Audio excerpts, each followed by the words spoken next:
When it comes to creating content online, a lot of times we may find ourselves being confused with like what is actually working, especially when it comes to like short form video marketing, which is super hot. We will talk about Instagram threads probably on another episode, but we won't talk about that today a whole lot.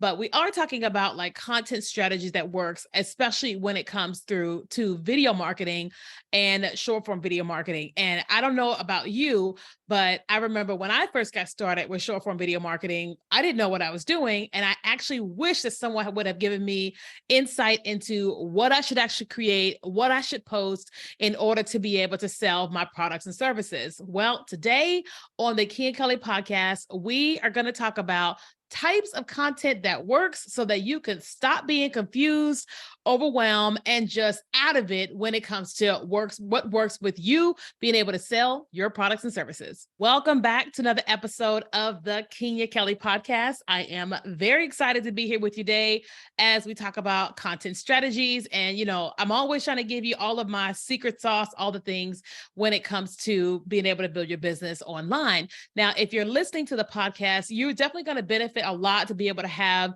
this conversation with me if you'll come onto the YouTube channel. So if you go to Kenya Kelly on YouTube, you'll be able to actually watch this episode. And then those of you all that are actually watching this on YouTube, I want you to make sure you are having a conversation with me in the comments. And when I see the notification, I'll be sure to come comment, answer any questions and things of that nature. Okay. So today we specifically are talking about content strategies that work in order to be able to sell your products and services. And so I actually wrote down 10 different things that you can do when it comes to creating content online to be able to sell products and services. Now, I will say this, that some of these things they work for you. Some of these things are not going to work for you. Like for me, some of these things I do on a regular basis, and some of these things I never do because they don't actually work for me. But just because I'm not doing it doesn't mean that you shouldn't do it. You know what I mean? So as you hear me kind of walk you through all these different topics, the 10 topics, I want you to like think about your brand presence, what you are willing to do, what's on brand for you, what you're not willing to do. And, just know that what you're willing to do is probably different than what other people are willing to do. Like I'm willing to dance, I'm willing to be funny, I'm willing to wear a wig or whatever. But some people are like, there is no way I would ever do any of that. And that's okay. Okay. So let's go ahead and get into it. So when it comes to creating content online, whether it is short form content or it's long form content, there's a lot of different things that you could do to get, your audience, your audience's eyeballs on your content. Okay. Because remember, like I talk about this all the time when we talk about social media, that our job is to create what we call scroll stopping content. Okay. And scroll stopping content is something to where when someone is scrolling on social media, what is going to cause them to stop scrolling and actually pay attention to your content. Okay. And that is going to be different for everybody, right? I know if I smile real big, if I have a lot of energy, then a lot of times I can get people to stop. Not always, because it's just sometimes it doesn't happen, right? But there is an opportunity when I know if I have great energy, I'm super happy, jovial, and all that, that I typically can get people to stop. Okay. But we're going to specifically talk about 10 different types of content that works on social media. Okay. And so these are not in any particular order. These are just the 10 as I particularly wrote them down. Okay. So the first type of content that works on social media is micro learning. Okay. And so micro learning is basically where you're teaching something like one thing, like one small thing, and a person is able to learn from you from a short piece of content. What does that mean? So instead of you doing like, it's kind of like this video and this a podcast episode is a long piece of content. Okay. Because like right now we're already at the 6-minute mark, right? So this is considered long form content. So when it comes to micro learning, it's basically where I am teaching one thing. So for example, I could just talk about specifically in 60 seconds or less about micro learning. Like, for example, if you want to be able to sell your products online, one of the top ways is micro learning. And then I can explain what micro learning is and why they should do it. Boom. Now, a person that is watching that piece of content may say, oh, micro learning, I can try that, right? And then they can try the next thing in the next video, and then the next thing in the next video, right? And what that does is it gives people an opportunity to just get a bite-sized piece of inspiration, bite-sized piece of something, learning or whatever it is from your content. And instead of you having to take hours or an hour to actually create that piece of content, it was short. It was short and to the point. Like, you could even use like a long form piece of content, like what I'm doing right now here on YouTube. And what I could do is I can actually use an app like getmunch.com, plug in that long form content in there, and then it can turn it into short bite-sized pieces of content for social media. Okay. So micro learning. The second way that you're able to create content online is called behind the scenes. Okay. Behind the scenes content. Now, when I talk about behind the scenes content, that could be a lot of different things. So I have content showing me, when I am coming home from the grocery store, unloading my groceries, when I'm cooking. You may see me actually making something to drink or taking care of my cats. People saw me packing up my office, like redecorating my office or decorating my office. People can see me actually, recording a podcast episode, talking to a client.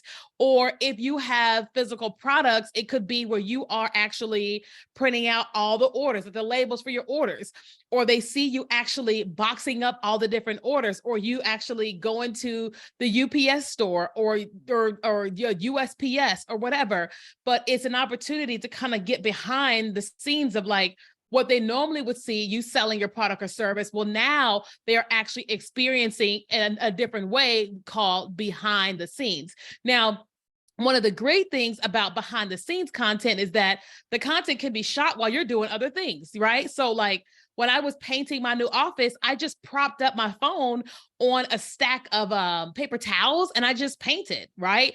Then as I was, stacking up my bookshelves, I just propped my phone on a tripod and I just hit record. So I was gonna, do what I was gonna do with decorating anyway, but I just intentionally recorded it, and things like that work really well. And you can do a voiceover so people can really get like an experience of you and your business or your process or whatever through behind the scenes. Okay. Now, number 3 is skits. Now, a lot of us are very familiar, with skits, because if you have been spending any time on Instagram or any time on TikTok, then at some point in time, you are going to see some level of a skit, right? And you can use skits to actually create content that is relatable to your audience. Now, I don't feel like that skits cause people to actually buy your products and services, but I do feel like skits give people an opportunity to get to know you, your brand in a different way. It gives you an opportunity for brand awareness, right? So a lot of times I will use skits so I can relate to my audience, a new audience, and even my existing, and get them to come into my sphere. And then they will actually see all of my other content of me teaching. Like, for example, I may do something like a cap cut template and do something fun or funny or relatable, and it's actually sandwiched in. And what does that mean by sandwich? So I posted a piece of content of me teaching micro learning, then I'm posting that skit right afterwards, and then right after that is another piece of content of me actually teaching. So most people became aware of me because of that creative skit that I did, because those perform very well because they're very relatable. And then those people that actually see that content and enjoy it or want to learn more about me, when they click on my profile, well, they actually get to see more of who I am and what I teach. And they may say, oh, this is actually pretty good. Click, I want to follow her. Click, what is in her bio? And I am able to take them on a journey with me, because now they're in my fold, right? Not saying that that's going to immediately convert into a sale, but it does help with brand awareness, right? Okay, so now we're on to number 4. And number 4 is dancing. We're going to spend the least time out on this. And it is basically where, obviously on TikTok, that dancing was a huge part of the TikTok platform and why so many kids are like super financially successful, like rich, because they were doing dances. And so I started to get a lot of attention on social media because I was dancing and teaching, right? And so it helped me again with brand awareness. So if you're open to that, you can do some dancing, but I'm not going to harp on that. All right. Number 5 is tutorials. Okay. Tutorials are amazing because it's like a product demo in a sense, right? But you are giving them a tutorial. So I may give people a tutorial on here is how to edit this video, edit this trend. Here's how to actually set up an account on QuickBooks. Here's how to set up your first digital course.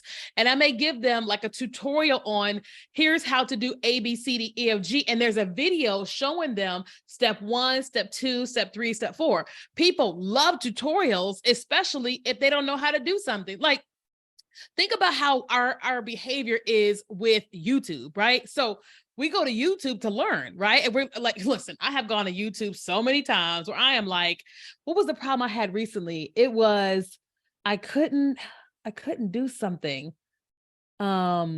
It was something with my phone and I couldn't get it to do something. I was like, what is going on? So I went on YouTube and I typed in what I could not get it to do. A tutorial came up and I watched that video. It was great. And it's been seen by thousands and thousands of people because we need what we need and want what we want. And so if you're doing some type of tutorial about whatever it is you do, and you use proper SEO, like keywords for like you're writing down like in your description, the thing that people are searching for, right? Then when someone goes to whatever platform and they're searching for a tutorial on that thing, then you're going to pop up. Okay. Now, number 6 is trends. So we talked about trends just a little bit just now, and trends are really a great way to be relatable, to connect with your audience, and just create fun, creative pieces of content that you normally couldn't create outside of a trend. Like you got these sounds, you got these templates in Instagram, in YouTube Shorts, in TikTok, you got these creative ways of creating content, and you don't have to use them if you don't want to, but they're free. They're things that you don't really have to think about. You just have to see them, experience them, and then create content that makes sense for that particular trend and then post them. They work really well. That's how we have grown like crazy on all social platforms, is me doing micro learning and also some trends mixing together. I have found myself like really being able to connect with my audience, a new audience, as well as my existing audience. Okay.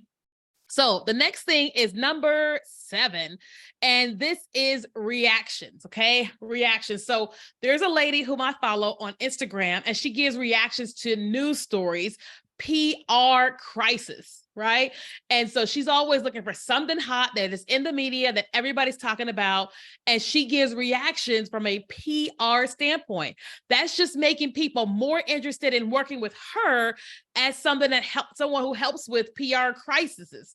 Right. A friend of mine, Emily D. Baker, she does a lot of reactions as an attorney for anything that's going on inside of the entertainment industry. Like she blew up like crazy during the Johnny Depp Amber Heard trial because she is a licensed attorney, and she was streaming it and giving her reaction to everything that was happening in court, right? And so you can do the exact same thing where you are actually giving reactions to whatever people talking about, whatever it is you do, and you're giving reactions to stuff like that. Okay. All right. The next thing we have here is number 8, which is product teasers. Listen, I love me a good product teaser. Oh man.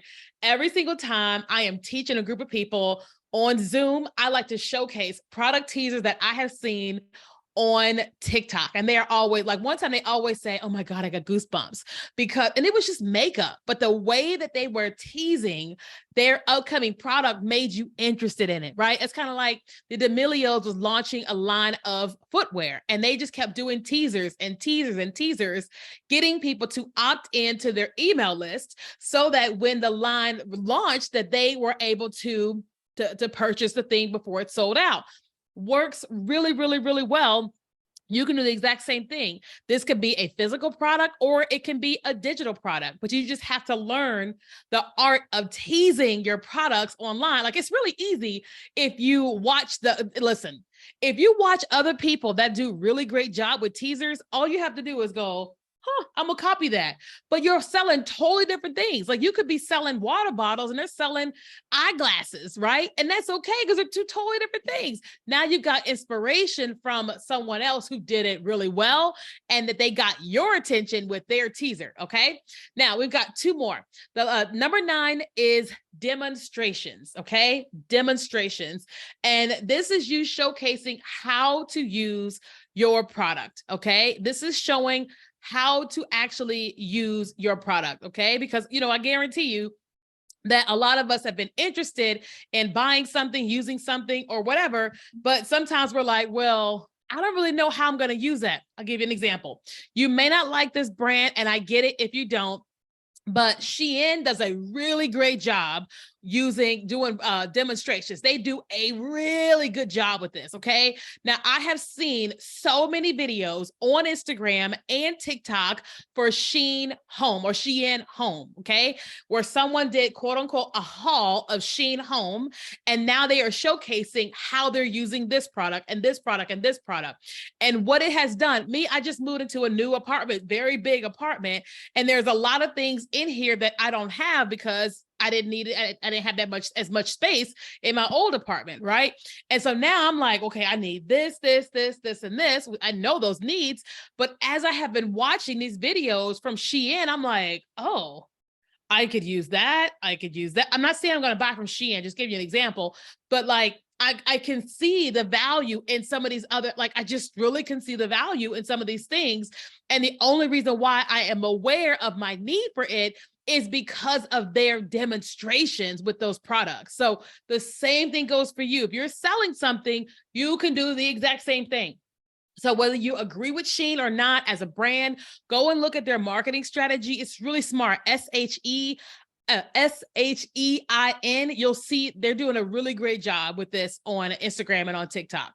And then the last thing is you want to be doing testimonials.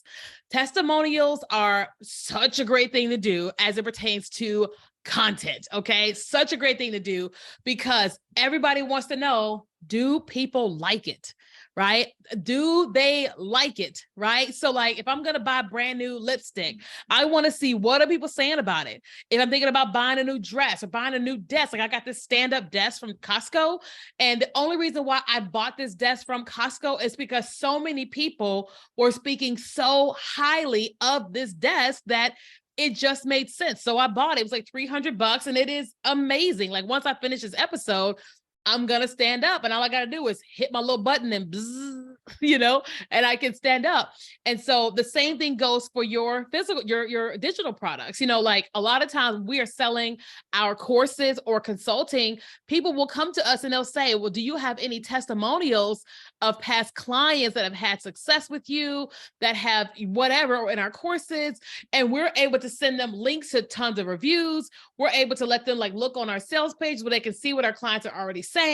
They can see different videos of our clients saying great things about us and all the things because we have the reviews, but also we are able to post them ourselves. I am able to talk about our clients online myself, or I'm able to repost their videos and let them talk highly of me and highly of my products and services because we have, invited them to give a testimonial. So anytime we work with the client, I'm always like, hey, how was your experience with me? You know, like, what can we do better? And then what did you enjoy? What did you learn from it? Or whatever, how much money did you make?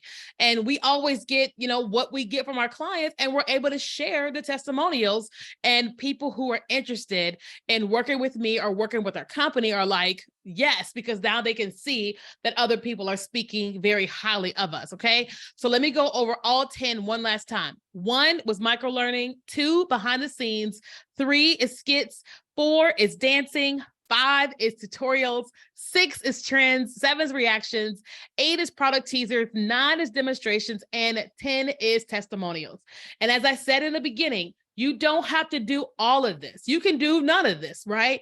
But you can see the success that people are having using some of these strategies. It's like, for me, even as I was sitting here recording this episode, I was being reminded of all the things that I used to do that I haven't been doing because I've been so busy. And I'm like, okay, we got to get back to that and that and that and that, because they work so well. But sometimes I just get really busy and I'm not really thinking about that stuff. Okay. So listen, if you enjoyed this episode, I want to know, what are you doing? What are you planning on doing?